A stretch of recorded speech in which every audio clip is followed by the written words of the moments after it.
ผักไข่กลางแดดที่เลยอันนี้เนาะนั่นเราจะพกตกแน่โอ้ยกระบะมึงนี่พี่น้องเอ้ยชุบเลยแหละเนี่ยโอ้โธ่พวกไข่นี่ก็ชุบเลยนี่ไข่จนที่ชุกบ่เลยชุบแล้วไข่หั่นมันโหดพี่น้องเอ้ยมึงว่าตัวนั้นก็ไข่ไม่ไข่บ่ได้แล้วถึกแดดยังพอได้อยู่โอ้ยกระบะกำลังมากมันความร้อนสูงจำได้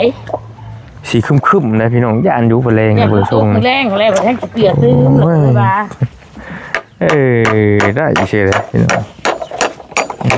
มันก็มีเฮามีทั้งแม่ใจดีเพิ่นเห็นเพิ่นละลิตนชุมเจ้านะเพิ่นเห็นแล้วก็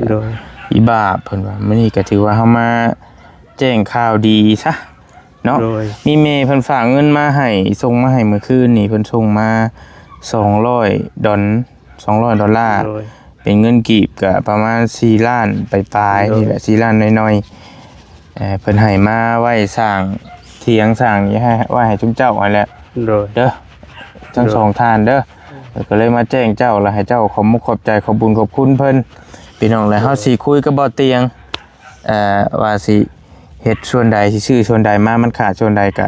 เว้าผิดเว้าถูกผู้เป็นเอื้อยของผู้นี้ก็ขอโทษขออภัยเด้อเว้าผิดถูกดีใจหลายนี่แหละตื่นเต้นหลายเนาะโดยที่ก่อนสิได้เป็นวันนี้ก็มีหลายคนแล้วก็พ่อเพิ่นนี่แหละเนาะช่วยสู้พร้อมด้วยหลายอย่างหลายสิ่งหลายอย่างว่าซั่นซะโดยขอบคุณขอบใจทั้งบ่าวลีพร้อมเนาะผู้ที่โดยยินดีเนาะยินดีขอบคุณใจกันบ่มีสายบุญกันบ่มีบ่าวลีกันบ่มีบ่าวเตียงแล้วก็ทีมงานสายบุญทั้งหลายผู้หาก็สิบ่คนทุกข์คนยากแล้วก็คือสิจนจังซี่ตลอดไปนั่นแหละโดยพ้นผ้าพ้นแดดก็อยู่จังซี่พ้นก็อยู่จังซี่เนาะจนว่าอายุ50ปลายยังบ่มีบ่อนสดโฮมใส่อยู่ก็ไม่เป็นโฮมใส่ให้เนาะขอเป็นบุญเป็นกุศลเป็นสะพานแก้วสะพานทองเด้อแม่คิตตี้เอ้ยอยู่ดีมีแรงสาธุเนาะ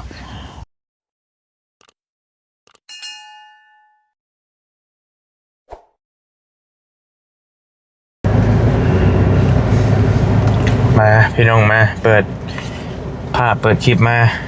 อีกบัดนี้ก็อยู่ทงไฮทงหน้าอีกรอบนึงเนาะทักทายสบายดีแล้วพี่น้องเด้อสบายดีและสวัสดีเนี่ยบรรยากาศตอนบ่ายๆเนาะพี่น้องปัจจุบันทุกคนพี่น้องเอ้ยบอลลี่เนาะกำลังสิเดินทางข้ามฝั่งไทยก่อนเนาะพี่น้องเนาะบริทางไอเตียงเพิ่นส่งมาหาว่ามีทางผู้ใหญ่จะดีหรือว่าผู้ใหญ่จะบุญเพิ่นสิเอาเครื่องคองมาบริจาคนี่แหละแต่ยันมันแก่มาบ่เบิดก็เลยส่งมาให้บอลลี่เป็นคนซอยแน่ว่าซั่นพี่น้องเอ้ยเนาะก่อนสิข้ามฝั่งไทยบอลลี่ก็แวะมาหาทางไออาจก่อนเนาะไออาจกับเอื้อยเรานี่แหละบอลลี่ปะลูกสาวกับหลานกับเมียบ่เชียงเมียลุงเฮิมเนาะเมียบอลลี่เนี่ยลูกหลานอยู่ป้าเพิ่นนั่งกินกาแฟถ่าต่างพาลูกสาวไปเบิ่งสวนสัตว์น้ำเลยเพราะว่าไปมื้อนั้นน่ะไปบ่ทันมื้อนี้จังไดก็ต้องไปให้ทันไปเว้นในจังหน่อยพี่น้องเนาะบอลลี่สิไปเอาเครื่องตามที่เว้ากันไว้ให้แหละบ่เตียงเพิ่นให้บอลลี่ ไปขนเครื่องซอยแล้วก็สิพาลูกสาวกับหลานๆไปเที่ยวสวนสัตว์เลยบอลลี่ก็ได้แต่ว่าก่อนสิไป บอลลี่แวะมาแจ้งข่าวดีให้อาจก่อนมื้อนี้บอลลี่ได้รับข่าวดีจากแม่คิตตี้เพิ่นส่งเงินมาให้บอลลี่$200หรือว่าเป็นเงินกีบก็ประมาณสัก4ล้านกีบนี่แหละพี่น้องเอ้ยเนาะโอ้ยสาธุเพิ่นฝากมาให้บอลลี่ไว้ซอยไออาจซอยเฮ็ดเฮือนเฮ็ดซ่านให้เราซอยเฮ็ดเถียงนี่แหละซอยเฮ็ดกระตุกให้เรานี่แหละเพราะว่าทั้งบ่เตียงเพิ่นเตรียมอันน่ะเอาเสาเห็นเพิ่นไปขอเสานั้นไม่เท่าเพิ่นแล้วก็มาสิเฮ็ดเฮือนให้เราแล้วก็บอลลี่ได้ประสานกับบ่เตียงนั่นแหละว่าสิเฮ็ดได้จังไดบ่เตียงว่าเก็บไว้ซื้อไม้ก็ได้ไว้ซื้อไม้ให้เฮ็ดเถียงให้เรานะแต่ว่าบอลลี่มาแจ้งข่าวดีแล้วก่อนเนาะแต่เราสิดีใจพี่น้องเพราะว่าเมื่อวานนี้บอลลี่มาแจ้งเราบอกว่าบ่มีเงินงบเบิดแล้วว่าซั่นแต่ว่าตกมายามเมื่อคืนกับเมย์เพิ่นส่งข่าวดีมาบอกเนาะไปเอาละเดี๋ยวมันสิยืดสิยาวลงไปหาแล้วกำลังเฮ็ดบลุกกุ๊กกั่วอยู่โอ้ย2คนเราก็ได้จะเป็นดุแม่นมันเนาะพี่น้องเนาะไปเด้อต่อลุกกุ๊กกั่วอยู่โทนแล้วเสาตัวนี้แล้ว มาดีเด้อเอ้ยเด้อบ่มีหยังเอ้ยลูกกูกลัวอยู่คือบ่พากันพักกันผ่อนแท้นี่สบายดีบ่ฮ้อนบ่ ฮ้อนอยู่อดเอาแหละ พากันเฮ็ดหยังอันนี้ชวนหยังเฮ็ดชวนใดมันอันนี้มีหยังอันนี้ ไก่อันนี้หั่น เออ ไก่ยัดผู้ตุกใส่ไข่หั่นผู้นั้นก็ไข่หั่น โอ้ยพี่น้องเอ้ยเบิ่งผักไข่กลางแดดที่เลยอันนี้เนาะ นั่นละยัดผู้ตุกแม่ โอ้ยกระบาบมึงนี่พี่น้องเอ้ย สิชุบบ่เลยแหละอันนี้ โอ้โธ่ พวกไข่นี่ก็สิชุบบ่เลยนี่ ไข่จนที่ชุกเบ่เลย สิชุบหั่นไข่หั่น มันโหดพี่น้องเอ้ยมึงว่า จะนอนกับผักกระบอกแตก ตัวนั้นก็ไข่ชองโตพักน้ำกันบ่อันนี้ โอ้ย เอ้า มันไข่บ่ได้ โอ้ยกระบาบเด้พี่น้อง บ่ทันได้อันนั้นหั่นบัดนี้อันมันบ่ได้เฮ็ดห้างบ่ทันเด้ ทางบ่ทันเพิ่นแม่ก็ เป็นไข่แน่พวกแน่แดดฮ้อน โอ้ยกระบาบมันเศร้างาบงาบมึงนี่พี่น้องเอ้ย ข้าวเฮ็ด มึงนี่มันเศร้าฮะ ให้มัน คันถึกฝนเนี่ยเน่าแล้วบัดนี้ใครบ่ได้แล้วถึกแดดยังพอได้อยู่โอ้ยกระบะ กำลังมากมันเลย โดย เศร้าเลย ฝักไข่กลางแดดพี่น้องเอ้ยเนาะตัวนี้ก็เบิ่งเด้อโทษเด้ออันนี้ก็เป็นไข่คือกันได้พี่น้องเอ้ย ไข่นี่กำลังไข่อันนี้หั่น แล้วก็ได้หาหน่วย ก็ได้หาหน่วยไข่บ่เศร้านี่แม่หอบไปตะพุ่นขึ้นแล้ว เอาบ่ นี่ คนห้อง อันนี้แม่เฮ็ดห้างบ่ทันแล้วก็ไข่ซ้อนกันไข่พร้อมกันแล้วก็พัดน้ำกันบัดนี้ พักกำกันเลย นี่บ่ยากเว้าเลย กระบาดเลยโคตรโทแล้วคนมาเบิดแล้วบ่ให้อาจไหม้ทั้งนั้นฮะ โดย อืม รถแก่ให้เมื่อวาน เห็นอยู่พี่น้องไอ้เพิ่นก็ถามอยู่คันว่าว่างก็มาซอยกันบ่รีเพิ่น ตะปูหลายเด้อบ่ลี เนาะโอ้เรียบร้อยเด้อนี่ แล้วระ ห วั ลาง ย เด้ เด้ อ ออันนั้น หันโอ้อันตรายอยู่นี่ หลายมันก็จะทอน อืม เดี๋ยวออกแล้วอันเนี้ย เหตุกลางแดดกลางหน้าเลยบ่เตรียมบ่ทันเข้ามาบ่ ยัง ยังอยู่ คือว่าเพิ่นเอาไปเอาเสามาให้ซั่นน่ะยังอยู่บ่ แก่มาอยู่กำลังแก่มาอยู่มา กำลังมาบ่โอ้เห็นไปคอเสานั้นไม่เท่าว่าซั่นมาให้เราว่าซั่นเนาะจักต้นได้จักต้นก็ 6 ต้น โอ้โอเค พี่น้องพอดีได้ 6 ต้นได้ไม่เครื่องบนพร้อมบ่ให้เครื่องล่างเครื่องบนว่าจังซี่ เออเพราะว่าเพิ่นบอกว่านี่ว่าได้ไม่เครื่องบนแน่บางส่วน เจ้า ส่วน โอ้ยสาธุละพี่น้องเอ้ยเนาะพอได้ให้เราเพราะว่าอีกบ่กี่มื้อนี่พายุมาได้เบิ่งทรงนี่มันโขนมาเลยอันนี้ไม่เศษแต่มาแต่เที่ยงแล้วอันนี้พี่น้องเอ้ยเนาะคนมาเต็มอยู่บ่ลุกกลัวอยู่ปะเด้อดูกระถึกเด็กตะปูก็สับลูกสับลาบอยู่หากระเชียดหัวแล้วบางชงนี่บ่ คิดมื้อเช้า เฮามาว่านนี่คือบ่ทันเห็นคิดมาฮอดนี้ก่อนว่าไว้ให้เพิ่นกลับมากับหยังสบายว่า แม่นเลย ก็ได้จงว่า เฮ็ดอยู่ระหว่างนี่บ่อ่ะที่อันเที่ยงเขาน่ะ โดยเพิ่นว่าเฮ็ดอยู่ประมาณนี้ว่าซั่น เฮ็ดให้มันห่างหม่องเฮาสิปลูกเฮือนหั่นแหละพื้น มากแล้ว ตรงไว้ข้างนั้นข้างนี้ เพราะว่า อยู่ไกลต่อขาวใช่นะ ฮะ ต่อขาวใช่นะเอาสักทีขึ้นได้ดูมันสำคัญ แม่นหั่นแหละเอาใส่ได้บ่ ยังแล้วเขาไม่ใส่ดิ เอาสิเอายังเป็นหลังคามันตัวนี้น่ะ จักสีพวกสันพวกจังนี้ มันเช่าเฮงงามดีดอกได้พี่น้องกระบะเพิ่น รอแล้วเด็ดโหนเนาะ โอ้ย เขาก็ยังแพ้ เนี่ยกับยังฝืนฟักเพิ่นก็ได้ เขาก็บ่เฮาเด้แปรก็เฮ็ดอันนั้น บ่ได้ว่าแต่ไกลนะเอาคนมานั่งมันก็จักชั่วโมงนึงนี่พี่น้องเอ้ย ถ้าก็แกะเอาขี้ได้ล่ะก็ ฮู้เรื่องแล้วได้ ถ้าเอาขี้นี่จักสีก็ลึกปึกปากแล้วก็เอารุ่นมันก็ได้ เจ้า มันก็เนาะมันก็ฮ้อนมันฝากลูกมันก็ฮ้อนพอแห้งเลยอันนี้มันความฮ้อนสูงจำได สีครึมๆนะพี่น้องย่านอยู่บ่แรง เนี่ย เบิ่งทรง แรงบ่แห้งสิเปียกตื้มเลยว่าเอาสักสีมาปลุกแต่น่ะพุ่นแหละ เจ้า เราขุดลักเห็ดเห็ดขอกไก่ว่าซั่นพี่น้องเอ้ย พอตกพุ่นแรงบ่แห้งเปียกอีกนะ จักมีหยังมียานี่เนาะจัก ยังมันยากใ ชุดน้องครบชุด ว้าทู ครบชุดหลุดไป โดยมีแต่ไม่แต่สารพัดสารเพ สารพัดสารเพอีกได้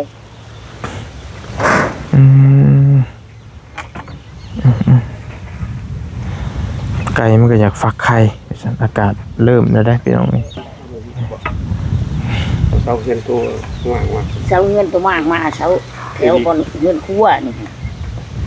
มันใส่ให้เพิ่นนี้ไก่นี้นะอันนี้ได้เสาเงินคั่วนี่น้ำจังเลย เสาเฮือนครัวเก่าแล้ว ๆเพิ่นฮักเอาว่าเพิ่นบ่ได้ขุดซ้ำเพิ่นฮักเอาเลย หักเอาเลย ฮักเอาเลยแล้วเหลืออยู่ดิ มือเดียวเพิ่นเฮ็ดยิบเลย พี่น้องเอ้ยคัก ถามว่าโอ้ยสิเจ้าดูได้จังได๋ว่าซั่น โดย พอดีเลยนะเนี่ยพอดีเลยนะ ได้เลยเป๊ะเลย พอดีสั่งกันเลยนะฮะกับตัวนั้นมีตอกข่าวใช่ไหม โมเดิร์นนั่นนี่เนาะเงียนๆหันหน่อยนึงพี่น้องให้น้ำไหลลงมาพี่โมเดิร์น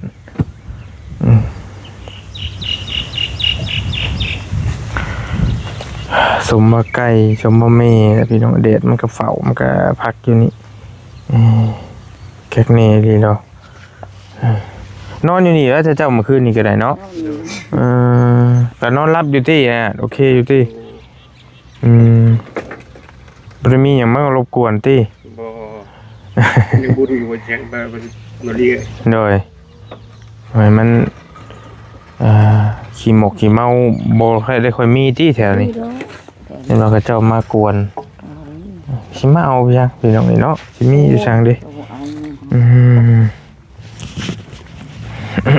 เพราะว่าเราก็อยู่เรื่อยเลยเราอยู่หลายปีแล้วแท้ว่ายับสถานที่มานี่ซื่อๆพี่น้องก็เราก็ลึงอยู่ดอกทั้งเรานี่ก็ได้อยู่ได้สั่นชินกับทงไห้ทงหน้าเลยแค่ว่ายับมาน้อยนึงเรากำลังเตรียมเห็ดข้อไก่สิเห็ดข้อไก่อันให้มันฟักไข่ว่าสั่นไข่มันจีสุกบ่เลยแต่มันถึกแดดนี่ยังธรรมดามันร้อนพี่น้องแต่ว่าถ้าถึกน้ำแล้วมันเรียบร้อยมันสิเน่ามันสิพักยังก็บ่ได้ยังพักซื่อๆพักถิ่มซื่อ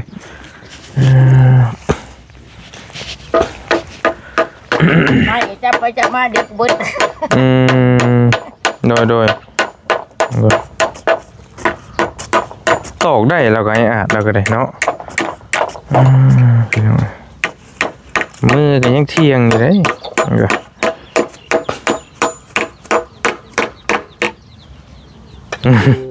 เอาเลย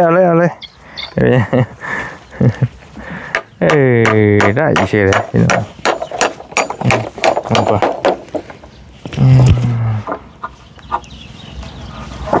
ได้ก็บ่สมบูรณ์แบบแล้วบ่ลีเอ้ยโดยบอกกันยังเจ้ายังสูมันก็ถือว่าได้อยู่นี่เล็กงัดตอนนี้เนาะลงไป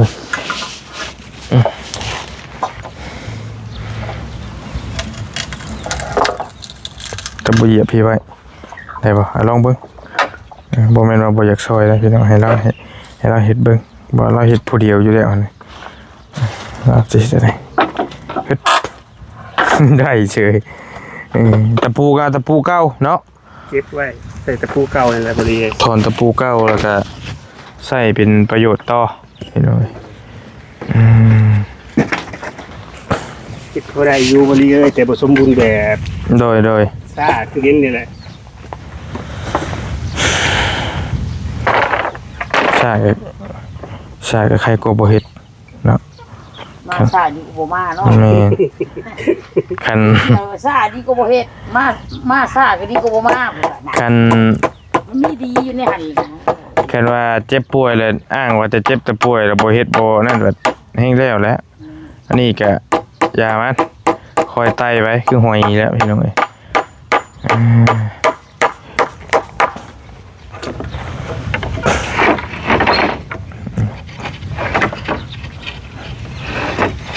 ยังทำเก้าบ่ไก่เจ้าจักโตไก่เจ้าน่ะ มาพี่มันก็มาเนาะมันก็มานำคนเลยพี่น้องเอ้ย เป็นว่านี่กลับมือขึ้นมาขึ้นหอนเงินเก่ากลับมือมันคำมันก็หาไก่มันก็อยู่แถวนี้โดยมือเอานี่8 ตัวมือเอานี่กำลังไปมางเอาเก็บสิ่งนั้นมานี่โอ้คือว่าบ้าดิ แต่เก้าไก่นี่เฮาต้องขังก่อนนะคันไหนจะให้มันลึก มาเลยก็ปล่อยรถมาเลยก็ปล่อยรถบัดนี้มันคำมาแล้วมานอนกองอีกที แต่เก้าเฮายังให้มันลึกนี่เฮาต้องมาขังไว้ก่อนพอให้เพิ่นลึกแล้วก็จังว่ากันตอนแรกผมว่าผมเห็นไก่มันมาอยู่บ่ได้ไปหาเก็บกินนั่นตามดอกไผ่ตื่นเช้าพอมาอยู่เก่าเอ้าโดยเด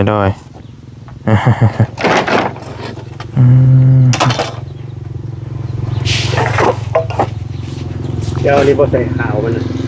บ่ผมเชื่อใหม่จุ่มทำไมคมบ่ไม่คุ้มเลยคมก็ไม่คมงานนี้บ่เลยเอาเก็บเอาไว้นะเก็บเอาไว้ต่างหากอันนั้นนะงานเราตะปูไว้งัดดิเดี๋ยวไม่คุ้มมาใส่กับบ่งัดบ่แล้วบ่งัดแล้วเสียไม่คุ้มใช่บ่เลยเสียไม่คุ้มไม่คูนบ่คือไม่คูนเห็นไหมนี่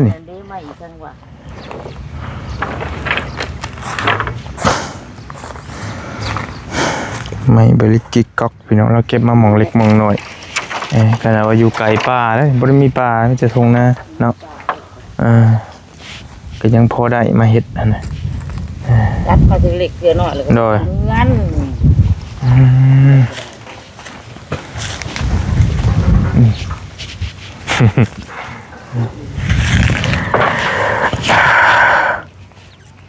กระสอบ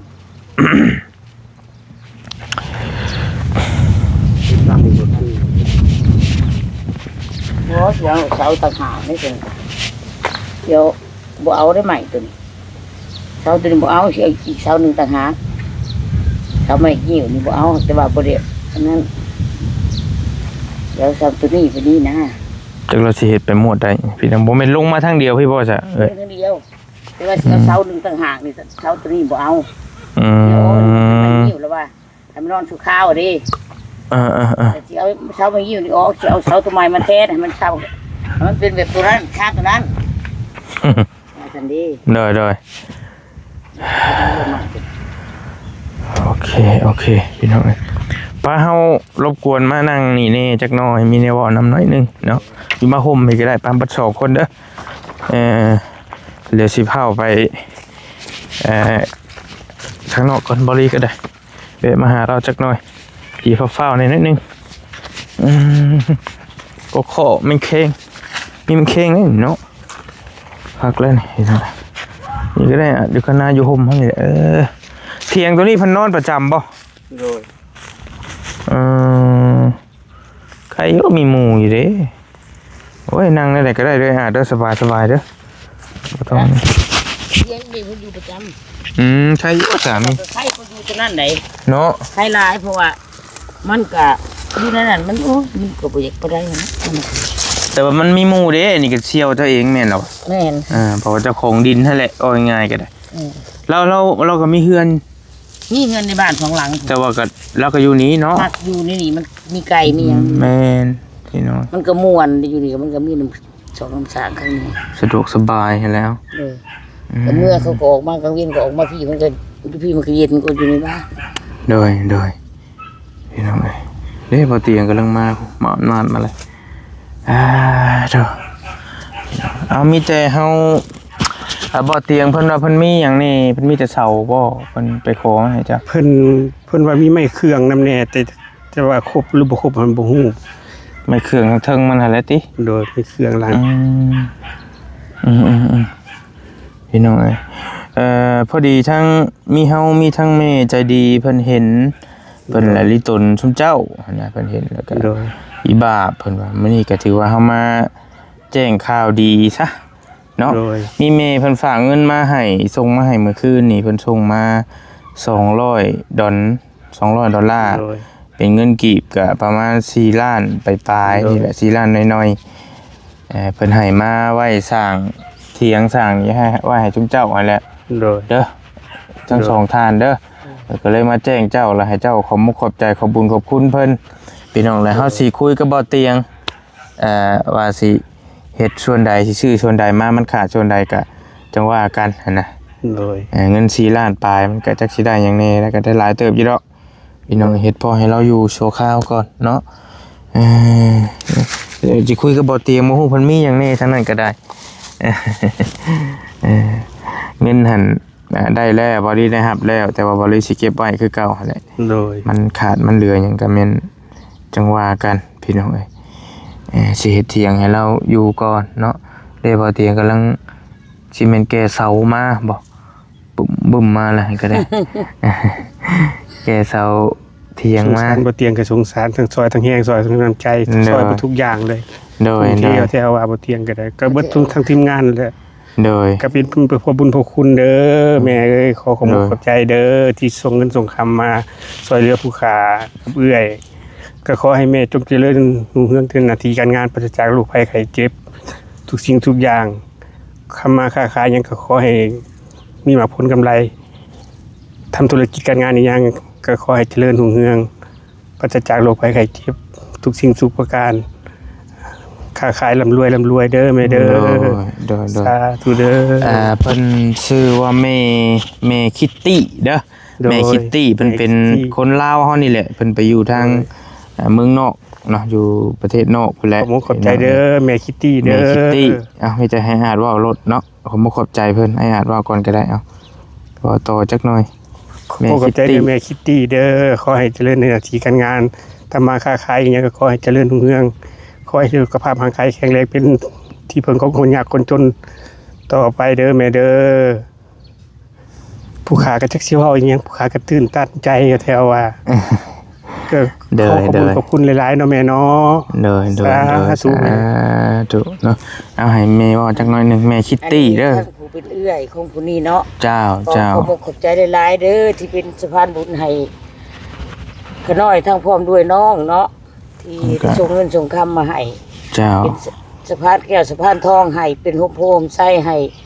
คนยากคนจนคือขน้อยเนาะ โดย ที่ได้ โด ช่วย ย ได้สู้เนาะเป็นเงินเป็นคำขอให้เงินไหลกองทองไหลมาให้เพิ่นเนาะพร้อมบุญใดเพิ่นใดมาช่วยมาสู้แล้วก็ได้บ่ขาดเงินบ่ขาดคำหายเจ็บหายจนพ่อแต่เงินแต่คำพ่อแต่สิ่งดีๆเป็นสะพานบุญไผ่สะพานแก้วสะพานทองผมขอบใจหลายๆที่มีน้ำใจที่สูงส่งสาธุแต่เพิ่นดีๆมีแห้งปราศจากโรคภัยไข้เจ็บเด้อ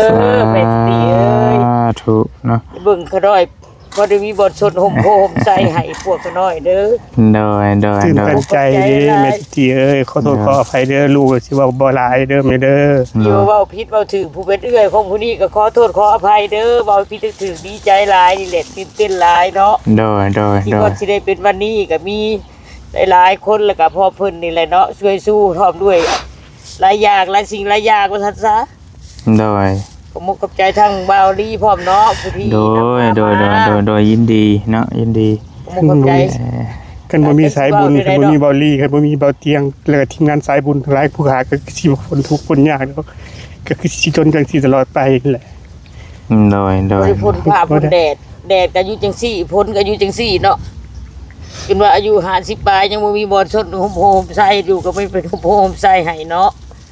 ขอเป็นบุญเป็นกุศลเป็นสะพานแก้วสะพานทองเด้อแม่คิตตี้เอ้ยอยู่ดีมีแรงสา สาธุเนาะ มันเข้าใจเด้อบริเด้อสะพานบุญไหนเด้อบริเด้อ โอ้ยบ่เป็นยังฮะโดย นำพามาตลอด ขอบใจ ขอให้เป็นที่พึ่งคนยากคนจนตลอดไป เห็น เด้อ เรา บริ ก็ได้ เด้อ มาช่วยมาสู้ตลอดบ่ขาดเงิน โด ขาดค ย ำเงินคำก็ให้ไหลมาหาเจ้าเด้อล่ะเอ้ย โดย ที่ได้มาช่วยมาสู้บ่ได้ขาดอีหยังมากก็อันนั้นอันนี้มาให้ตลอด เพิ่นก็สงสารนั่นแหละลิตนเพิ่นก็ได้เนาะเห็นแล้วก็โอ้ยว่าซั่นพี่น้องพอได้ให้มันอยู่มันสูงกว่านี้แน่เนาะใครกว่านี้แน่จังหน่อยก็โอเคแล้วว่าซั่นพี่น้องเอ้ยเอ้าในรายการจังว่าการเฮ็ดเถียงพอได้อยู่ก่อนเนาะทั้งสองท่านพี่น้องเอ้ยเรื่องเฮือนเรื่องซ่านล่ะก็เฮาจังว่ากันตัวน่ะมีซำใดก็อยู่ไปซำนั้นก่อนพี่น้องเอ้ยเนาะเฮือนมันก็มีแล้วมีเสามีเฮมีทรายมีบล็อกคือเห็นนั่นแหละแต่ว่ามันบ่มีทุนไปโตเฮาก็เฮ็ดหยังบ่ได้อีกตัวนั้นก็ได้เฮ็ดเถียงนี่แหละโตมันฝนกำลังสิมานี่ ตัวสีมันสิ่งมันสำคัญนี่แหละอยู่ก่อนพี่น้องเอ้ยไก่กาก็คือเห็นและงามแต่กระบะเนาะจะคนจะไก่เห็นแล้วก็โอ้พี่น้องเอ้ยกระบะ ผู้ค้าเว่าขอโทษน้ำบรีเว่ากับคันเอื้อยเพิ่นคิดกับขอโทษน้ำเอื้อยเนาะเว่านะผู้ค้าเว่าสองมือเลยว่า แต่เฮานี่ทุกข์อลีเนาะเอื้อยเนาะว่าทุกข์จนบ่มีที่ให้มาส้นว่า โดย ผู้ค้าเว่าสิ โดย บ่แม่นเว้าตอกหยอเอื้อยแล้วบ่แม่นเว้าเรื่องความจริงอันนี้นะ เข้าใจ ก็แม่นอลีได้บ่ลีเอ้ยมาผ้าห้องพัดลมมันแล่นไปชนเที่ยงเพิ่นได้ แม่ อีหันแม่บ่ทันได้มาเฮือนน้อยมันก็สิขึ้นเนาะมันก็สิพ้นตกมันก็ส้นแม่นี่แหละบัดนี้หันแม่คือมาห่างสิขึ้นว่านะพ้นตกแล้วก็มื้อนั้นแล่นมาแม่ก็กอดเอาเบิดทั้งสี่บัดเลยก็พาวมันพาวดังแฮงเด้แม่ลงมาตาราง โดย อุ้มมาหาแม่เบิดทั้งสี่เด็กเคยอยู่กับแม่พาแต่แล้วก็ม่นจากแม่ไปพูนไปส้นเฮือนเขา จึงหมูจึงมาจึงเป็ดจึงไก่หมูมีฮอดหมอง ผู้ค้า เก่า เป็นค ทั้ น งพุทธที่ตกก็ส้นกับแม่แม่ก็มาเฮือนสิหัวอีแม่มาเฮือนสิอยู่ไสนะสิว่าให้น้ำไม้มื้อนั้นน่ะ พี่น้องโอ้เค้กมาจากทางใดทางนั้นก็ได้ สบายดีเด้อบ่ยาวโอ้ยบ่เห็นหน้าเห็นตาบ่ยาว สบายดีเด้อเว้ย เด้อ ตา เด้อ แหละ เด้อเป็นยังไงอีกไปนั่นเด้อดีใจน้ำเด้อ โอ้ สิ ยขอบคุณขอบใจ เพิ่น หลายๆด้ ก็โอนเงินมาซอยก็ได้สำใดก็เบิ่งตัวจริงน้ำกันนี่แหละพี่น้องเอ้ยเนาะผู้ไปมาละไม่ต่อของตาเด็ดกะจังไปคนไม่ซอยกันไปเอาอยู่ดีมีเฮงเนาะโดยเดี๋ยวจังว่ากันไปพี่น้องไปคนไม่ซอยก่อนว่าเตียงคนไม่มาแหละว่าดีแล้วบ่ยาวเด้อเราหากันมาบ่ขี่รถไฟมาลากรถเขามาบ่จะได้ ได้กันเลยผู้รถพัฒนามีแต่ออกรถคันใหม่งามไปซื้อกองวัด มีแต่เก่าลงอยู่เลยนี่น้องเอาไปคนไม่ช่วยลูกพี่เองก็ขอขอบมกขอบใจขอบบุญขอบคุณในหลายเด้อทั้งเมคิตตี้เนาะเพิ่นฝากเงินมาซอยทั้งไออาจกับเอื้อยเล่าเพิ่นก็สงสารว่าซั่นเนาะเมเพิ่นก็ซอย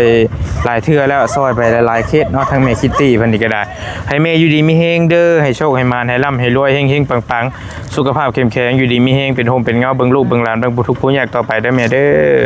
สาธุสำหรับคลิปนี้บอลลี่ไปก่อนอยู่ดีมีเฮงพี่น้องบ๊ายบายเจอกันโดย